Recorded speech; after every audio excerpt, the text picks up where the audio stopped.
What's up, everyone? Today I want to do a video on the guild event, the guild treasure hunt. You can find this event if you go to the guild tab and then right here where it says guild scramble, click on that, and then there is the event. So this event is basically your guild versus 3 other guilds. You can see them all here. You can see the placing here. Right now there's no points, so it's just 4-way tie.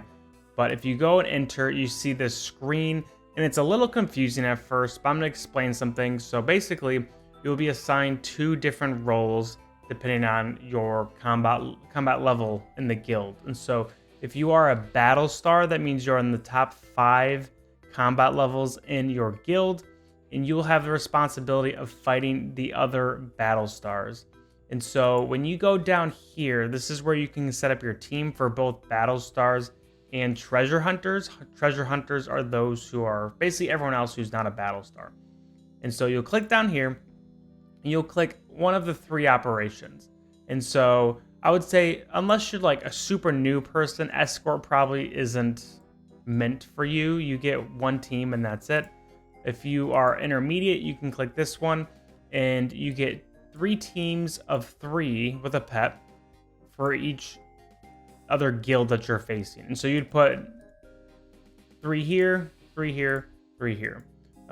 It's kind of weird because teams of 3 is just not something you really see much in AFK arenas. So like the comping's kind of funky. I would just toss 3 of the same faction, your best units, call it a day. It's not really worth like over analyzing this stuff too much. And then if you have, a decent amount of units, you should do the hard.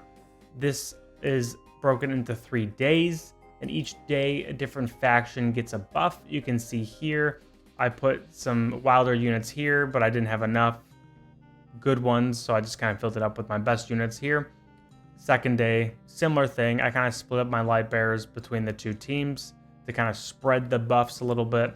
And then the third day, I just have kind of like an all mauler team and then a bunch of other units on the other one. So basically, if you are a treasure hunter, which is what I am in this scenario, your screen will look like this. And once you submit your teams will battle the other treasure hunters from the other guilds. And depending on how many wins you get a certain amount of like points pretty much for your guild.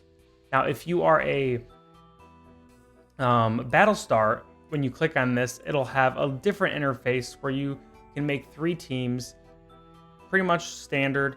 I would put your best PvP or arena team in these kind of slots. Same with those who are doing the hard, just put your best, arena teams. It doesn't have to be too complicated. Units like Mishka are good, Rowan is good, Shaltir is really good, Belinda's good, Shamir is good, like those kind of like the typical really popular units that are just good arena team builders. Throw them in here.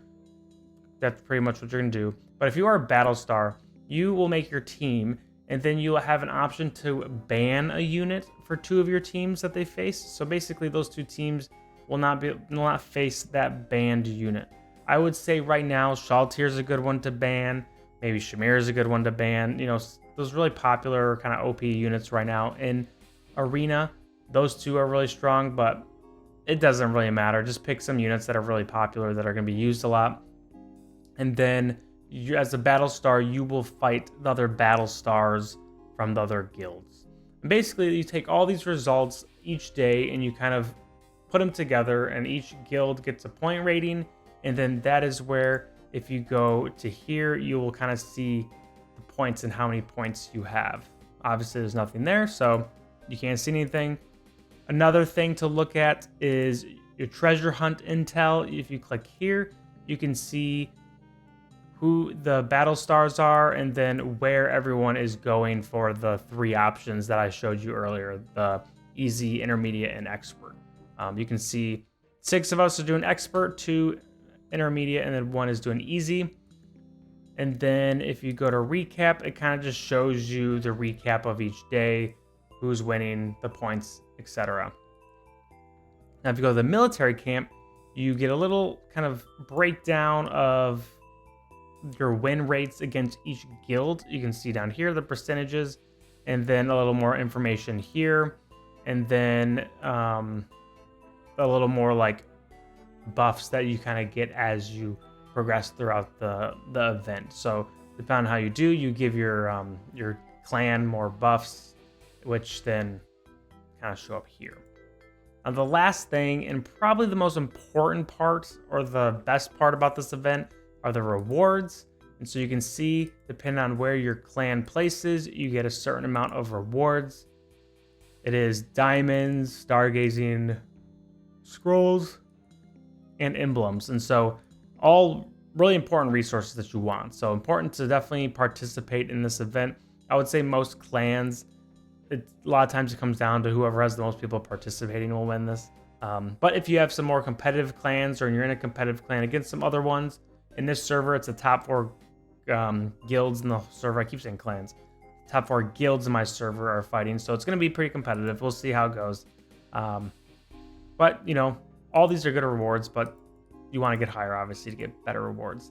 And then you will also get quest rewards, so by doing these things, and they're super easy, joining in the operation 1, 2, 3 times, 4, 5, 6, and then resources accumulated by the guilds.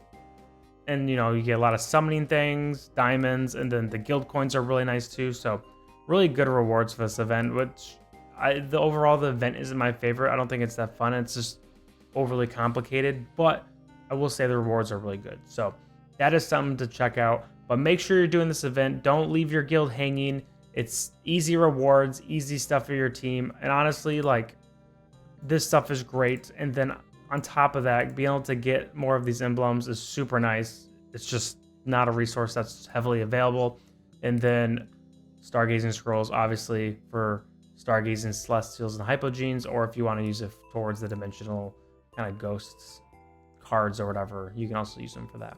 But hopefully this helps kind of explain this event a little better. It seems overly complicated, but once you kind of understand what's going on, it's not too bad. But thanks for watching, y'all, and as always, I hope you have a great rest of your day. Peace!